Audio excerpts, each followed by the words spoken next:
Dah siap. Bismillahirrahmanirrahim. Assalamualaikum warahmatullahi wabarakatuh.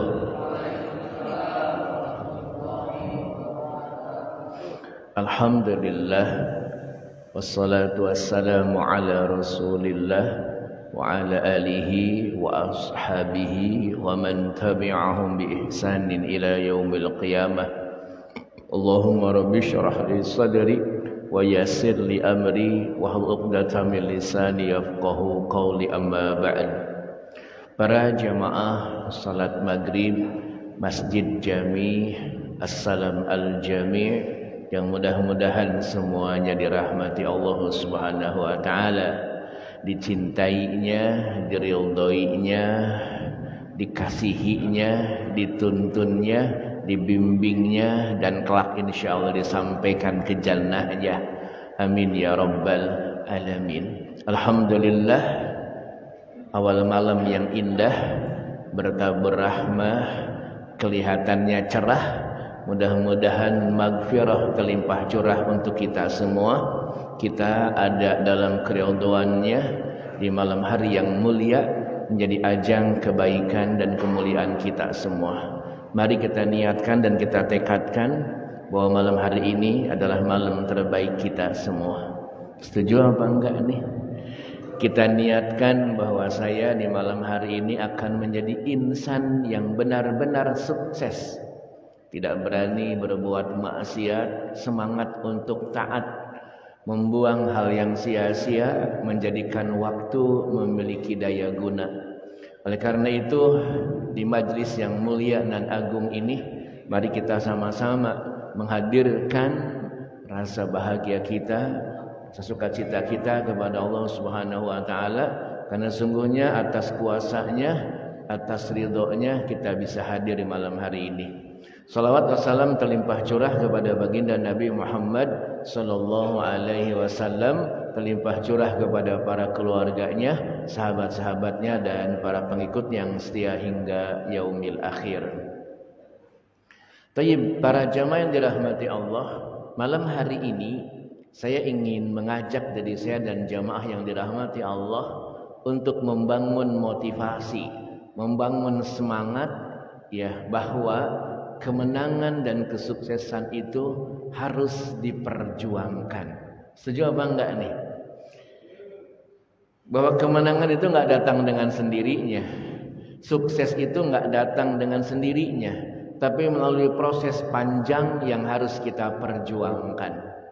Kira-kira ketika kita dihidupkan di dunia dan kelak kita memasuki negeri yang baru namanya Darul Akhirah, apakah kita akan dimasukkan ke dalam surga oleh Allah? Halo? Cek sound. Halo? Apakah kita sampai saat ini, jam ini, detik ini, di saat ditanya oleh teman, oleh kawan, oleh sahabat, bahkan oleh guru kita, pantaskah kita untuk dimasukkan ke dalam surganya? Kalau ditanya apakah mau, semua jawabannya mau. Tapi kalau ditanya apakah dengan kondisi sekarang, amal seperti ini, iman kayak gini, semangat seperti ini, layakkah kita dimasukkan ke dalam surganya? Halo? Kalau kita bilang layak, alhamdulillah. Bilang bingung juga, alhamdulillah. Malam hari ini mudah-mudahan terjawab. Ya, Ustaz gimana? Malam hari ini mari kita melayakkan dan mempantaskan diri kita, sehingga kelak di yaumil qiyamah Allah mengatakan orang ini pantas dan layak dimasukkan ke dalam surga. Mudah-mudahan itu kita semua ya Bapak sekalian.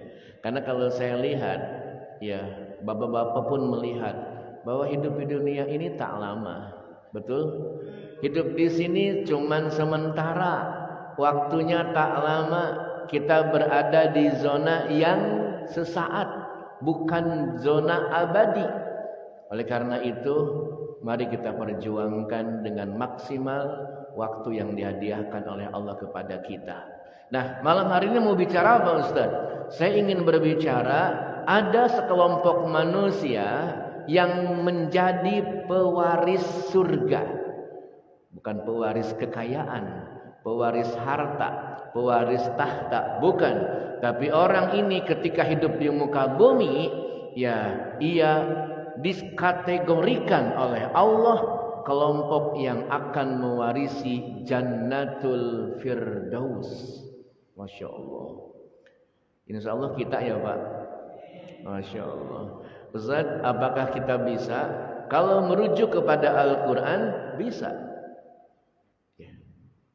Innal ladzina amanu wa 'amilus solihati kanat lahum jannatul firdausi nuzula. Surah apa itu? Surah Al-Kahfi. Surah Al-Kahfi surah urutan keberapa? 18. Kalau urutan ke-19 surah apa? Surah Maryam. Kalau urutan ke-20 surah apa? Itu ngapalin ini mah ya. Surah Toha. Kalau ke-21 ternyata belum pada hafal. Ya, ada yang bengong. Saya lihatin dari tadi, ada yang mikir, ada yang ya. Jangankan Ustadz ngapalin surat-suratnya, nama suratnya aja urutannya kadang kita nggak hafal. Bener nggak? Kalau 21 apa? 21 Al-Anbiya. Boleh nyontek Pak, hitung-hitung inget-inget. 22 Al-Hajj. 23 Al-Mu'minun. Kita akan ngaji surat ini. Ya, surah ke-23. Kenapa? Dalam surah Al-Kahfi disebutkan tadi, orang beriman, beramal soleh, maka ia mendapatkan Jannatul Firdaus. Ini konteks. Ya. Kayak abstrak gitu ya. Sebuah statement, iman, amal soleh, surga. Kira-kira begitu. Orang udah pada ngerti Ustadz. Tapi ada nggak ciri yang spesifik? Ya, kalau tadi itu global. Nah, sekarang kita lihat ciri yang spesifik. Siapakah ia yang akan mewarisi Jannatul Firdaus? Maka mari buka Al-Qur'annya, kita berbicara pondasi sama langkah untuk mewarisi surga Firdaus. Karena ini milik semua orang kalau mau. Tidak memandang kaya, tak memandang miskin, tak memandang pejabat atau rakyat, tak memandang konglomerat atau orang melarat, tidak ada. Semua punya potensi yang sama karena semua adalah hamba Allah Subhanahu wa taala, dicipta oleh Allah di bumi yang sama bernama Ard dan diberikan kehidupan yang sama, hayatud dunia, kehidupan dunia. Ngomong-ngomong kehidupan dunia sering disebut mataul gurur. Bener nggak Pak? Kenapa tuh? Kalau bahasa kitanya begini, mataul gurur itu nampak indah sebelum didapatkan. Begitu sudah didapatkan, biasa-biasa aja. Itu namanya mataul gurur. Nampak indah, menggoda, menarik, belum didapatkan. Begitu udah didapatkan mah biasa-biasa aja. Itu namanya mataul gurur, kira-kira ya. Jadi kesenangan yang disukai padahal sebenarnya nggak sesuai dengan yang diinginkan. Udah dapat mah biasa-biasa aja tuh, nggak ada yang istimewa. Beda dengan negeri akhirat. Ya. Halo. Baik, kalau terlalu bicara itu nanti kepanjangan. Ustaz, tafadhol, surah ke-23 ayat 1 sampai dengan ayat 11.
Saudaraku yang dirahmati Allah, Quran adalah petunjuk.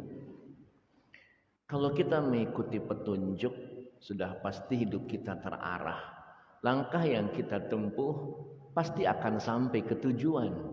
Karena petunjuk kita ikuti. Allah menghadiahkan kita petunjuk, tapi berapa banyak orang yang tidak senang mengikuti petunjuknya. Banyaknya maunya sendiri. Betul apa tidak? Bicara ingin jadi orang sukses, tapi tak menempuh jalan sukses. Bicara ingin masuk surga, tapi tak mau menapaki jalan ke surga. Ini fakta dan realita yang ada, yang seharusnya membuat kita terbuka. Jangan sampai mengikuti atau kita tertipu dengan kebanyakan manusia. Saudaraku yang dirahmati Allah, mungkin di antara kita ada yang masih malas membaca Al-Quran. Kalau saya boleh mengajak saudaraku yang dirahmati Allah, mari bersemangat untuk membaca Al-Quran. Karena Quran ketika di dunia menjadi petunjuk, di akhirat akan menjadi penolong untuk kita. Pembela yang tidak akan ditolak oleh Allah. Pendamping setia yang menghantarkan kita ke gate bersama menuju surga. Mudah-mudahan Bapak Ibu selalu semangat untuk membaca Al-Quran. Siap? Siap enggak nih? Cukup hari itu Anda kehilangan kekayaan besar, di saat pada hari tersebut tidak membaca Al-Quranul Karim. Masya Allah. Mudah-mudahan kita istiqomah ya. Kalau 1 ayat, 2 ayat, ayo kita upayakan ke arah sana. Taib, kita kembali kepada petunjuk surah Al-Mu'minun, surah ke-23 ayat ke-1 sampai 11. Qad aflahal mu'minun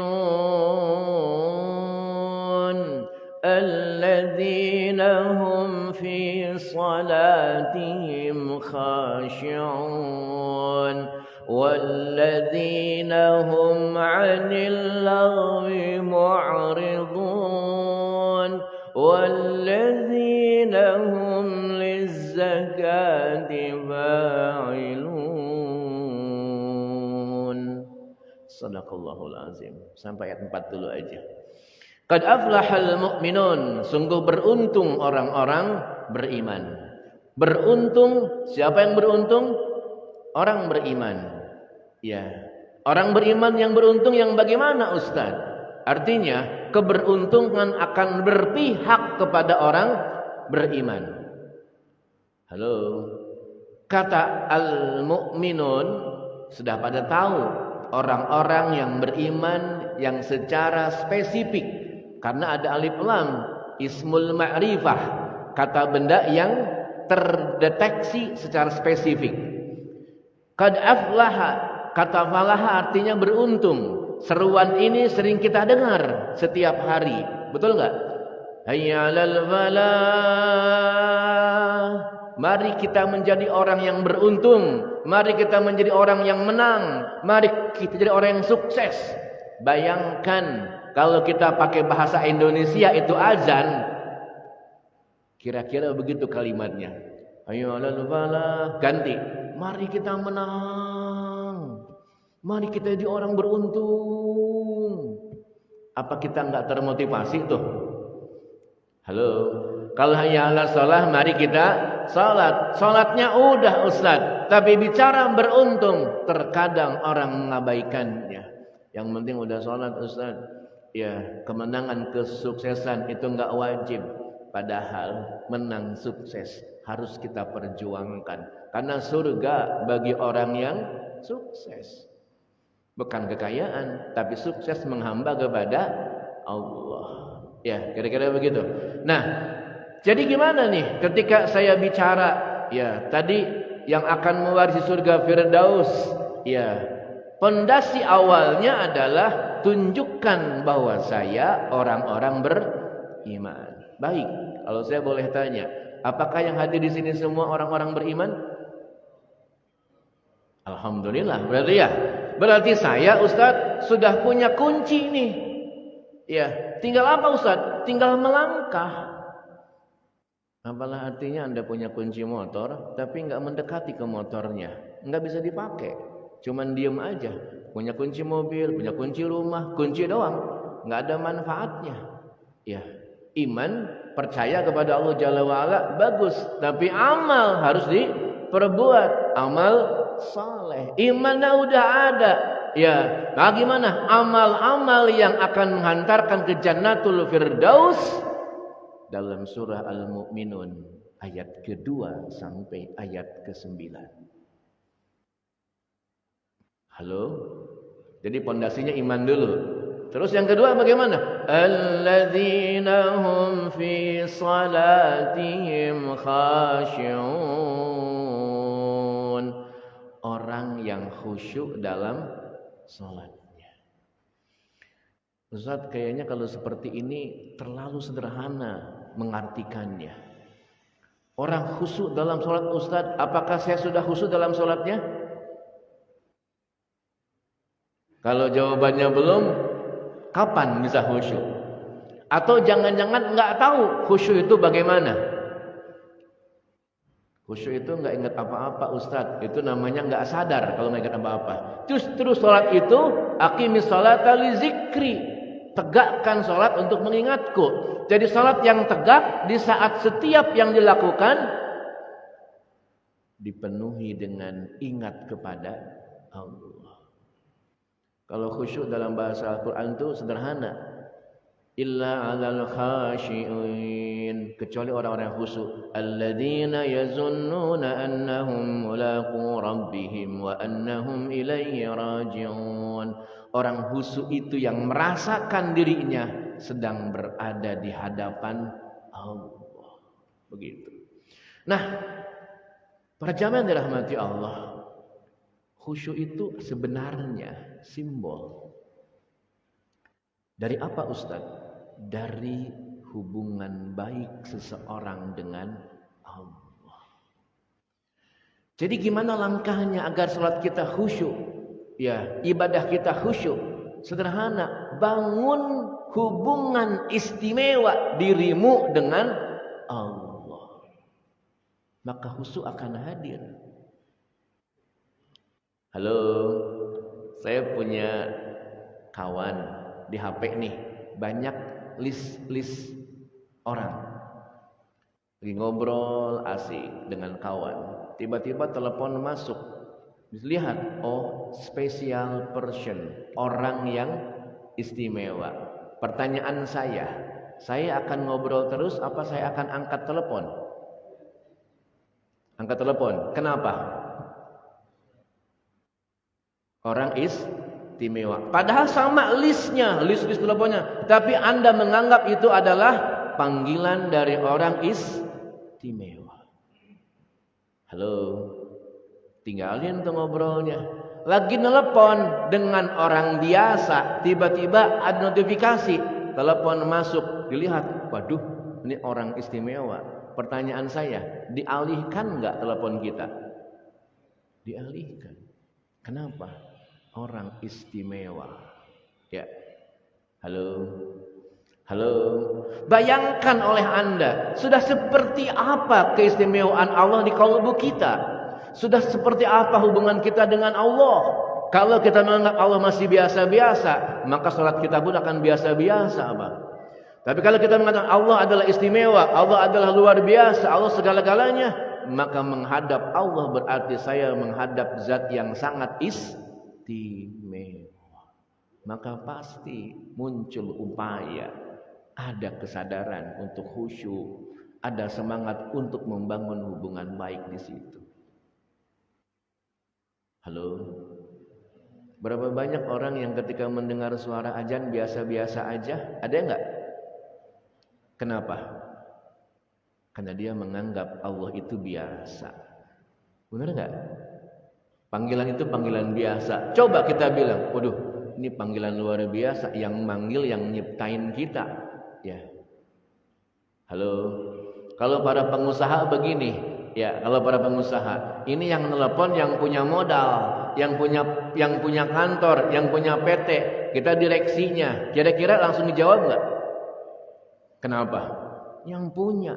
Lah, yang punya bumi, yang punya langit Allah, yang nyiptain kita Allah. Terus kita dipanggil enggak nengok. Pertanyaan saya,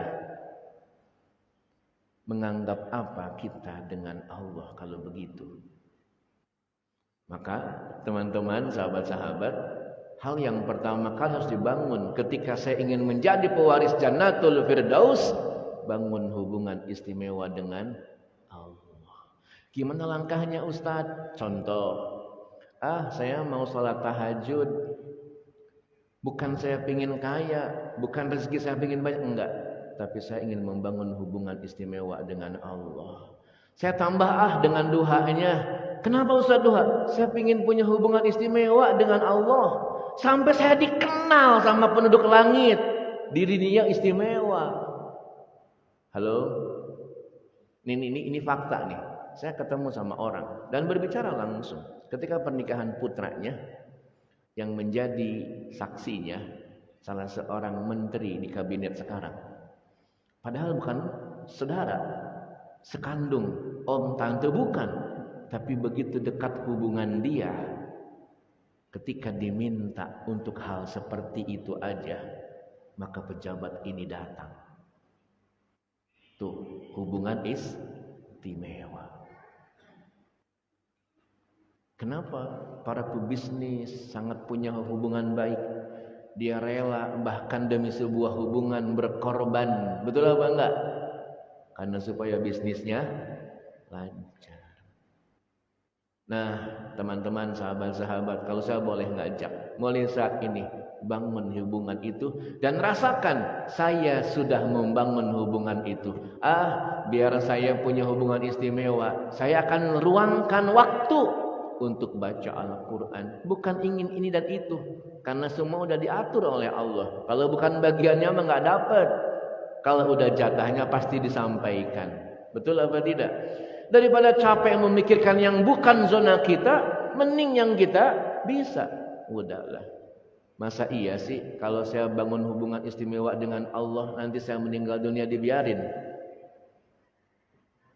Halo? Lah, Anda punya hubungan istimewa dengan Allah, pas mati pasti matinya terhormat. Ya, di yaumil mahsyar dibangkitkan, pasti ditempatkan di tempat yang istimewa. Kenapa? Dia punya privilege khusus. Ketika orang sudah punya privilege, maka biasanya dia akan berada di tempat yang istimewa. Kalau Anda pernah ke bandara, ada ruang spesial yang punya kartu tertentu, karena dia punya privilege. Nah, teman-teman, sahabat-sahabat, kalau saya boleh ngajak nih, mulai saat ini bangun, saya sedang membangun hubungan istimewa dengan Allah. Salatnya yang tadinya telat, sekarang berusaha untuk tidak telat. Kenapa? Saya sedang membangun itu sampai Allah mengakui hal tersebut. Nanti ujungnya dihadiahkan khusyuk dalam salat. Karena berkali-kali saya tanya teman-teman, sahabat-sahabat tentang khusyuk, sulit menjawabnya. Apakah salat saya khusyuk? Enggak, Ustaz, saya belum khusyuk. Karena khusyuk sendiri sebenarnya adalah anugerah dari Allah, hadiah orang tersebut telah membangun hubungan yang spesial atau istimewa dengan Allah. Sampai di sini paham Pak kira-kira? Niat ya, mulai nanti malam niatin. Mas, kok sampean tidur wudhu dulu sih? Saya ingin membangun hubungan istimewa dengan Allah, mengikuti petunjuk Allah lewat Rasulnya. Saya ingin membangun itu sampai jiwa merasakan the special thing is Allah. Sesuatu yang sangat istimewa bagiku adalah Allah. Indah nggak Pak kalau gitu Pak? Halo? Nanti gimana Ustadz? Susah? Nggak bakal terasa susah. Kata orang dirimu susah? Enggak. Tapi dia nggak merasa susah. Sempit? Enggak. Orang yang punya hubungan istimewa dengan Allah, walaupun sempit tapi tidak merasa sempit, walaupun susah tapi nggak merasa susah. Kenapa? Karena ada yang lebih penting dari sekedar rasa itu, yaitu qalbu dia merasa nyaman dengan Allah. Sampai di sini paham kira-kira? Yang kedua, walladzina hum 'anil lagwi mu'ridun. Saya ulang lagi ya Pak. Pondasi awal, pondasi dasarnya iman. Langkah pertamanya bangun hubungan istimewa dengan Allah sampai berhasil membuat sholat kita khusyuk. Yang kedua, buang perkara yang sia-sia. Maaf, kalau saya boleh nanya lagi. Halo, saya gemar melakukan perkara yang tiada guna. Apakah kalau seperti itu saya layak dan pantas dimasukkan ke surga Jannatul Firdaus? Halo, secara logika enggak. Maaf, ini orang belajar, nggak ada waktu sia-sia, dia belajar terus. Akhirnya ranking pertama, juara kelas. Orang ini belajarnya jarang, banyaknya main game apa. Kemudian dia katakan, harusnya yang jadi juara pertama tuh saya. Pantas gak dia bilang gitu? Gak bisa. Kenapa? Tidak ada istana yang bisa dibangun dengan kesia-siaan. Halo? Apalagi kalau mubazir. Kalau udah mubazir mah udah jadi temannya setan. Innal mubazirina kanu ikhwanasy syayatin. Kemubaziran itu temannya setan. Tapi ini sia-sia. Ya, contoh. Contohnya apa kira-kira? Halo? Ngumpul di pos. Halo? Bisa sia-sia, bisa enggak. Tergantung prosesnya di situ. Halo? Megang HP, bisa sia-sia, bisa enggak. Begitu dibuka YouTube, apa yang dilihat? Tontonan. Apa tuntunan?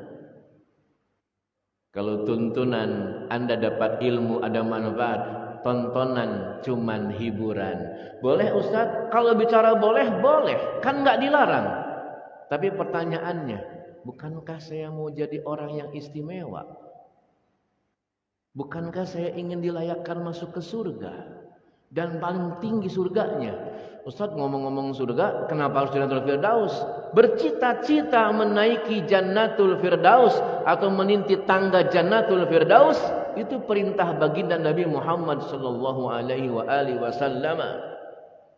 Dalam hadis Sahih Bukhari disebutkan, ketika engkau meminta surga, mintalah surga yang paling tinggi, Jannatul Firdaus. Seolah Nabi mengajarkan kepada kita terus berjuang sekuat tenaga untuk sampai puncak yang paling tinggi.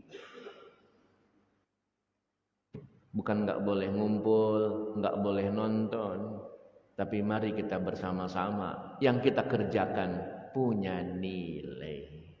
Kalau kata orang kerennya, punya value. Halo, itu orang keren. Ya, Ustadz, saya jadi bos, bagi-bagi tugas. Bukan sekedar itu. Manusia mengerjakan kerjaan seperti robot biasa aja. Orang biasa juga bisa.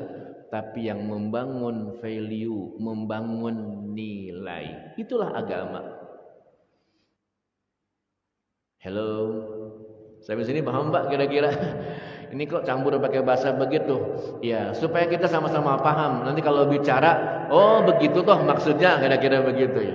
Sama kayak ditanya, Ustadz, orang yang bahagia itu yang bagaimana Ustadz? Menurut bapak-bapak, orang yang bahagia yang bagaimana? Kalau saya mau jawabnya gampang. Orang bahagia itu, ini apa bahasa Inggrisnya? Head. Hati apa? Heart. Ini apa? Hand. Head, kepala, pikiran.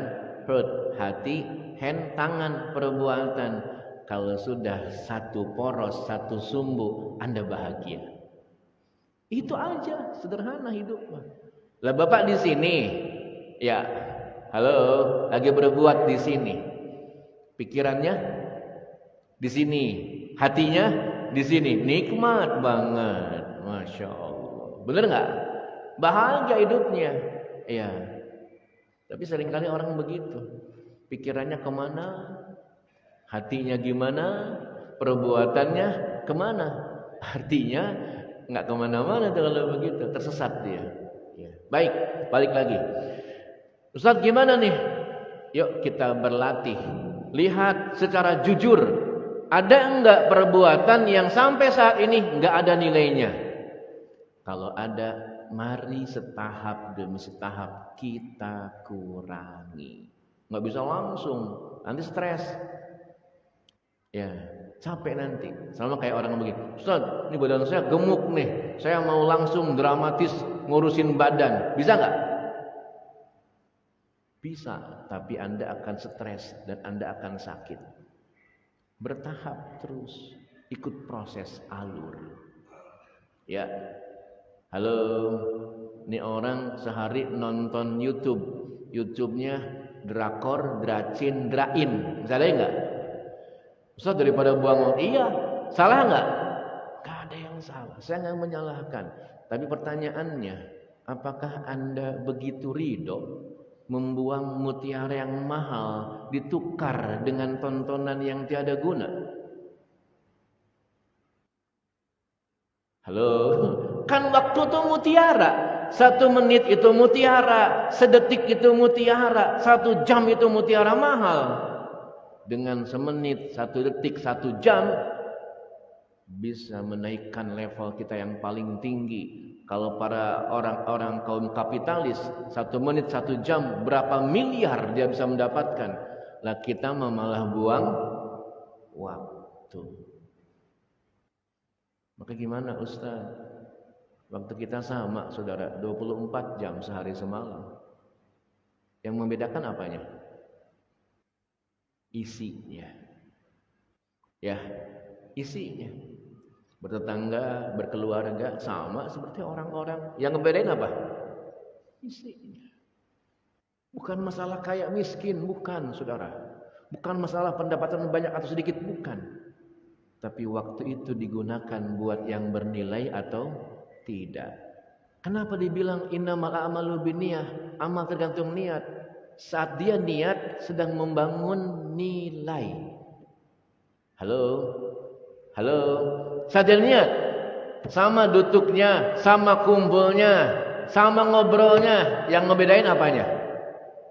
Niatnya.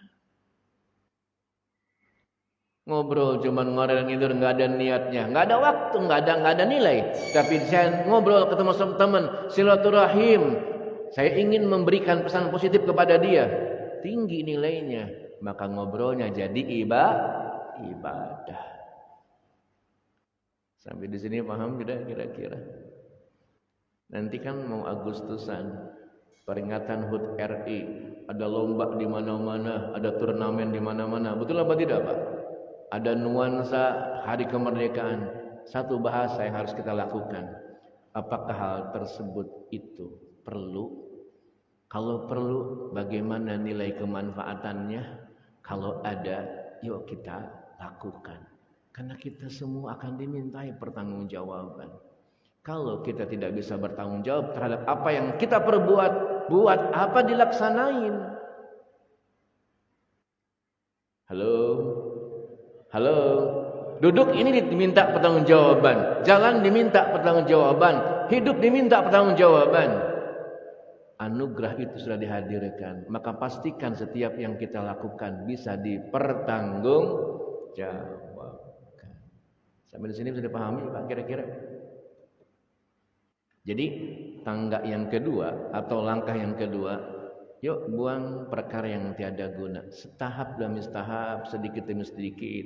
Yang tadinya menghabisin waktu dengan media sampai 4 jam, kurangi jadi 3 jam. 1 jamnya buat hal yang bermanfaat. Yang tadinya nonton, ya tontonan ganti dengan tuntunan. Setahap demi setahap. Ya, setuju nggak nih kira-kira? Kalau saya boleh bertanya, halo, apakah Bapak Ibu setuju bahwa hasil itu adalah buah dari proses yang Ibu Bapak kerjakan? Halo, apapun hasilnya, tanyakan sedang apa Anda melakukannya, seperti apa. Kenapa? Karena hasil tidak pernah mengkhianati proses. Betul Pak? Betul apa enggak nih? Lah kalau orang baik hasilnya baik, orang mulia hasilnya mulia, orang soleh hasilnya soleh. Beriman dan bertakwa ujungnya surga, kafir dan bermaksiat durhaka ujungnya neraka. Hasil mah enggak akan mengkhianati proses, saudara. Betul apa tidak nih? Halo. Yuk kita sama-sama niatin. Ya, setelah kita membangun hubungan istimewa dengan Allah, langkah yang selanjutnya adalah berusaha membuang perkara yang sia-sia yang tiada guna. Lanjut langkah yang ketiga. Walladzina hum lizzakati fa'ilun. Orang-orang yang mensucikan jiwanya. Di dalam ayat lain, qad aflaha man tazakka. Surah apa itu? Al-A'la. Wa dzakara asma rabbih fa shalla. Tulisannya, qad aflaha man zakkaha. Surah apa? Qad aflaha man zakkaha. Surah Asy-Syams. Sungguh beruntung orang yang mensucikan jiwa, mensucikan diri. Nah, orang-orang yang beruntung, yang menang, yang menaiki tangga Jannatul Firdaus adalah mereka yang mensucikan jiwanya. Pertanyaan saya, Kalau saya masih menyimpan dendam, benci, hasud, iri, layak nggak saya ditempatkan di surga Allah? Kalau nggak layak, maka saya ngajak yang hadir di sini semua, boleh terluka, boleh tersakiti, maafkan dan buang perasaan tidak suka tersebut. Kan namanya juga manusia, bukan robot ya. Kita pernah tersinggung, wajar nggak? Wajar, tapi jangan jadi dendam. Udahlah, maafkan aja. Menyimpan hasud, iri, dengki di hati, nggak ada untungnya. Betul apa tidak nih? Sampai-sampai dalam hadis disebutkan, bapak-bapak teruntuk yang bapak-bapak nih, yang masih malas puasa Senin dan Kamis. Ya, tapi saya sih bapak-bapak udah rajin semua ini mah ya. Rajin meninggalkan, rajin mengerjakan nih. Kalau toh Anda belum sanggup di situ, Nabi bersabda begini, sesungguhnya hari Senin dan hari Kamis ada hari di mana Allah mengampuni semua dosa-dosa orang beriman kecuali yang melakukan syirik dan yang memiliki rasa dendam atau permusuhan di hatinya. Maka berarti buanglah semua biar diampuni sama Allah. Ada yang, Ustaz, saya kalau ingat sama dia tuh bawaannya benci. Kenapa Ustaz? Karena Anda telah membuka diri Anda untuk dilukai. Halo? Kalau ada orang sakit hati, yang salah siapa? Yang menyakiti? Apa diri sendiri? Diri sendiri. Ini yang menyakiti. Sekarang kalau ada orang yang mencintai, yang salah siapa? Diri sendiri. Ya. Saya mah ingat dia sebel luar biasa, benci luar biasa. Orang bilang, saya mah ingat dia kangen luar biasa. Beda nggak? Sebenarnya sama aja. Yang satu membuka diri untuk dilukai, yang satu membuka hati untuk dicintai atau mencintai. Begitulah hidup. Kalau kita bilang begini, Ustadz omongan dia kasar, saya sakit. Pertanyaan saya begini, halo. Kalau ada orang ngomong kasar, Bapak tersakiti, pertanyaan saya, yang tersakiti, yang salah itu yang mana? Dua-duanya salah Ustaz, dia bilang gitu kan. Dia ngomongnya kasar, satu dia terbuka hatinya. Kalau kita bilang begini, omonganmu nggak mempan, nggak ngaruh. Nah, tersakiti nggak? Enggak. Mohon maaf Bapak, terlalu sayang kalau bentar-bentar udah baperan, bentar-bentar baperan bawa perasaan terus. Diomongin gitu baperan, ngucapin salam nggak dijawab baperan, ada nggak? Halo, dikit kesenggol baperan, ya Allah ya Rabbana. Cukuplah hati ini untuk Allah saja, jangan terlalu baperan sama makhluk, karena bisa jadi ingat kita tidak bisa menguasai yang di luar. Kita hanya bisa menguasai yang di sini. Di sana ngomong apa mulut dia, kita nggak bisa kendalikan. Sikap apa, perilaku tubuh dia. Tapi kita yang bisa mengendalikan. Betul apa enggak Pak? Halo, daripada capek nuntut orang lain sesuai keinginan kita, mending kendalikan diri kita untuk bisa menerima sikap dia kepada kita. Kok dia kasar Ustadz? Emang backgroundnya begitu. Omongannya ceplas-ceplos Ustaz, emang kayak gitu. Nggak usah jadi pusing buat kita. Jangan harusnya dia begini. Jangan, Anda egois kalau begitu. Tuh nuntut orang. Tuntut diri. Oh maklum, emang dia mau begitu. Enak dah hidupnya. Ada orang kalau kumpul ingin dihargai terus, ada nggak? Ada. Saya bilang, tolong dong hargai saya. Ada yang bilang gitu nggak?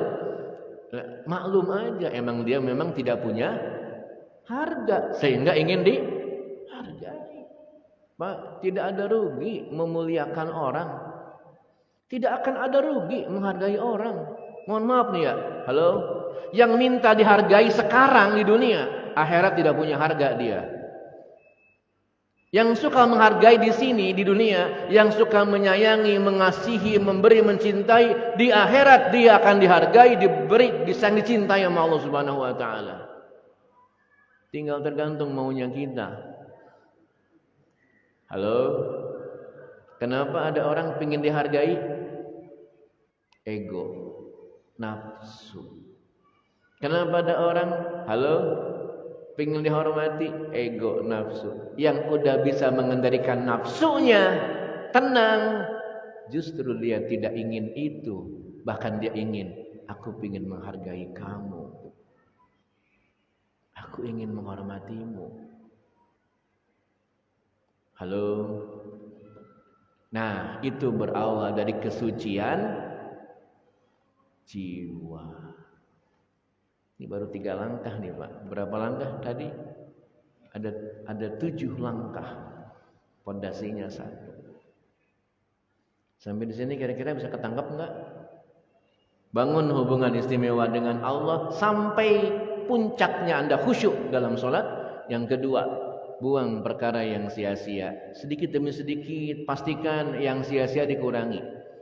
Kalau maksiat apalagi, jangan dikerjakan. Yang sia-sia jadi dikurangi. Yang ketiga, sucikan diri kita. Bersihkan. Jangan sampai ada iri dengki. Ingat konsepnya. Halo? Halo? Kalau orang lain bisa, enggak harus saya.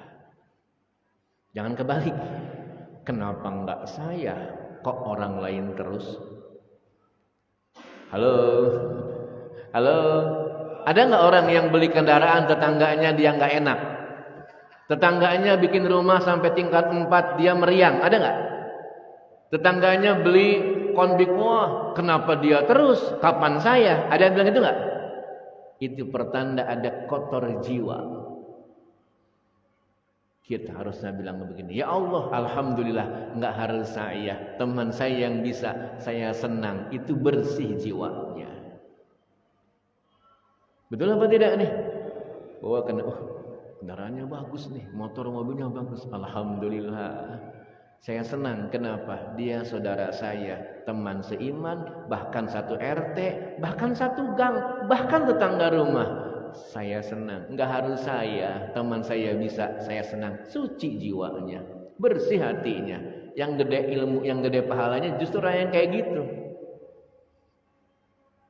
Karena di saat dia mengatakan bahwa dia bersyukur dengan nikmat terhadap orang lain, maka dia diberikan pahala yang sama seperti orang. Cuman bentuknya orang mah harta, dia mah bentuknya pahala. Mau milih mana Pak? Halo, Ustaz saya mau milih harta kelihatan, tapi nggak punya pahala. Harta itu ujian, semakin banyak dikasih, semakin banyak diuji. Soalnya makin banyak, ada potensi nggak lulus. Tapi yang sedikit hartanya, ujiannya sedikit, harusnya potensinya lulus. Tapi banyak orang yang nggak lulus dengan ujian yang sedikit dan juga ujian yang banyak. Ya mudah-mudahan kita semua lulus ya. Lulus gimana? Bangun hubungan inten dengan Allah, buang yang sia-sia, bersihkan jiwa. Setelah itu yang keempat, insya Allah bulan depan, tolong diingat. Ya, apa tuh? Menjaga kehormatan. Yang keempatnya, yang kelimanya amanah, yang keenamnya menepati janji, dan yang ketujuhnya senantiasa konsisten dengan kebaikan. Ya. Itu gambaran dari surah Al-Mu'minun ayat 1 sampai dengan ayat 11. Maka ia akan mewarisi surga Firdaus. Demikian kajian kita malam hari ini, semoga bermanfaat. Aku qouli hadza fa astaghfirullah li wa lakum. Subhanakallahumma wa bihamdik asyhadu an la ilaha illa anta astaghfiruka wa atubu ilaik. Assalamualaikum warahmatullahi wabarakatuh.